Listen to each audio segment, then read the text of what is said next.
Welcome to 23 Degrees Sideways, Coyote in the Highlands. When you know who you are, all the people trying to tell you who to be and how to be sound remarkably silly. It's a conversation with someone on Twitter, and I think it's fantastic, and it's something to really think about. Now, when you know who you are, that's a really big topic. Like, do you know who you are? One of the things to pay attention to a lot of the time is to see who you are in the moment.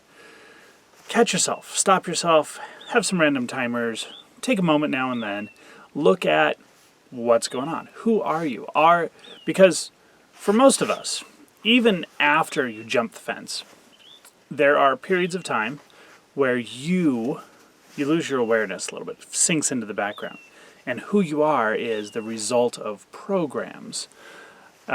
Some sort of programming. I keep using that word, programming. It's a very broad word, and I use it in different contexts and slightly different meanings, but it's kind of a general concept that is almost universal with human psychology. We exist in a world where the goal is to instill programs, program behavior, and reduce your individual self. And I don't mean that that's necessarily completely universal, but it does seem to be the basis of most of the power structures and how we are organizing our current societies and social contracts. But it's also fundamental psychology. Who you are depends on what's going on. If you're at a store and everything's just gotten too much, they're out of everything that's on your list, you've had to substitute a whole bunch of stuff, so obviously you're at Walmart, and the line is ridiculously long, and the checker keeps leaving, and the self-checks are down, and all of the stuff is broken, and you're like, oh, and then you get to the front, and the checker just looks at you, scans an item, says, oh, I have to do this thing, and walks away. Who are you right then? You know, for a lot of people, what they are is annoyed.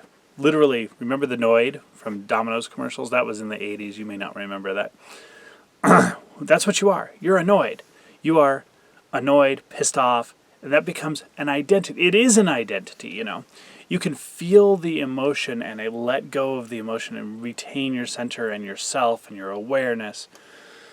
But for the most part, that's what people do, is people go through, and a lot of the time, not all of the time, but a lot of the time they are a programmed response. Their identity, who they are, is dependent on what's going on.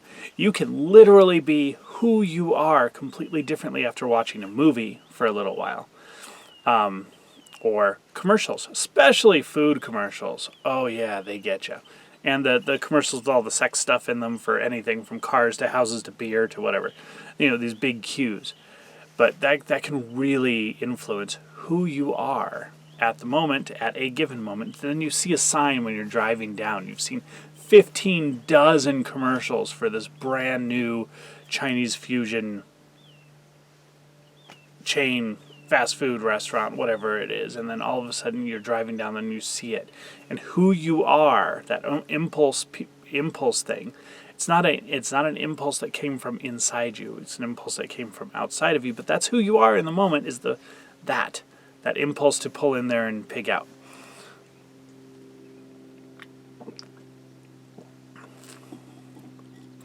People, programs, people, commercials, it all boils down to people. People are constantly trying to tell you who to be. Sometimes it's in the moment, like that whole impulsive stop at Red Lobster, right? Sometimes. At other times, it is literally people intentionally, usually with your best interests at heart, meaning that it's totally selfish and based on their comfort, trying to tell you who to be, influence who you need to be, or how to be who you are. And it's really funny, it's really amusing when you do know who you are, when you have that internal identity, when you've developed that internal awareness. It's amusing to see other people do that, try to tell you who to be. It's a very strong thing. So it's very hard to resist all the time on especially on certain levels, because it's your community, your family, everything. Who you need to be for them. I talked about OPP, other people's problems, in a couple of previous videos. How other people's importances are placed on you, and if you don't participate, it seems like you're kind of psychopathic. Well, no, you're independent. You need to share from your position of awareness. A lot of people will describe this as a position of authority or strength. Self-authority, self-ownership, strength. Position of awareness. You can be very open. You can be very open to what other people want, but you can't lose yourself in it if you have full awareness. And now a lot of people, and when I say a lot of people, I mean basically everyone, will use subtle tricks. They're learned tricks. We learn them as toddlers. We learn them in schools. We learn them through psychology courses, marketing courses. We learn all sorts of tricks to play on each other. So people use tricks to try to force you into, or impel you, compel you, trick you into the mold that they have for you. You don't want to do that. You want to be your aware, independent self. That, again, that doesn't mean you can't share that space, that beingness, that you can't compromise, you can't share in a group thing for a while. Once again, like going to the movie. If a really good movie, you walk out of the theater and you're literally high, like a drug high, like a semi-hallucinatory high for a little while, and you have changed a lot of how you feel you are, and it lasts for a little while after the movie. You're like, whoa, that's really cool. You can see the wonders of the universe that way. It's a really neat trick. Theater is a neat trick for playing with your brain and your mind. So you can do this on purpose, but people try to tell you who to be. Try to force you into the mold of who they want you to be. And it's not so much a matter of resistance as it is, honestly, a matter of laughter. They do look silly, but you can laugh in a kind of a loving way. You can just be like, hey, if it's a conversation, if it is a conversation where you're going to talk about this, you can say, hey, I know that you need me to be this, but I want you to change your needs because I'm not going to do that for you. I need to be myself, and myself isn't what you want me to be. I'd like to share this space, be your friend, be your lover, whatever, but I have to be myself and allow you to be yourself, and then let's work together. Let's work together is actually a really good solution to a lot of things. In the prepper world, we talk about that periodically. No one ever thinks of community. That's like a refrain every week. There's a post about how no one knows anything about community. It's been going on for 30, 40 years, back in the survivalist days. And it's the same thing. Everyone rediscovers this every week or month or something. So, but community, let's work together. That's a big deal. Relationships, definitely a matter of let's work together.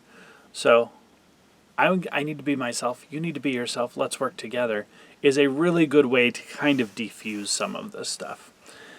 We talked in the parenting video, I mentioned the mother and who takes over the daughter's wedding.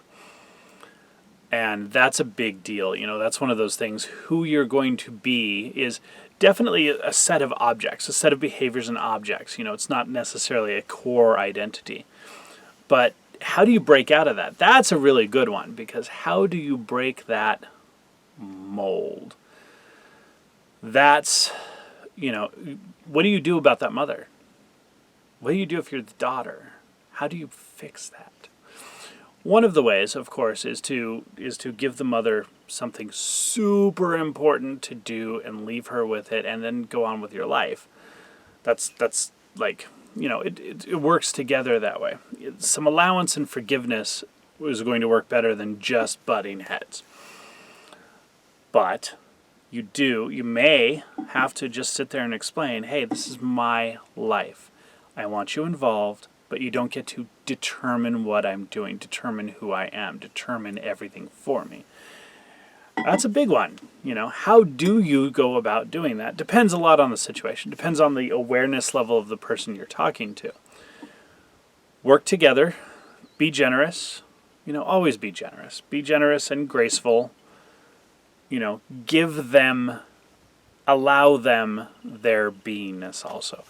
This doesn't usually, and there are people who are manipulating purely selfishly, and you can just separate from that. You can call it out. You can do whatever. But generally speaking, people are operating from a position of wanting more comfort and safety and feelings of sharing. So they're trying to force you into a mold, but it's not out of a negative, it's not a negative purpose. So, you can act with a little bit of graciousness and let them talk to them about it and kind of work with it a little bit, one step at a time. Just internally, because the internal part is what matters. Don't let it get into you. Remember your awareness. Be aware. Stop, relax, listen, be aware. Like, stop and just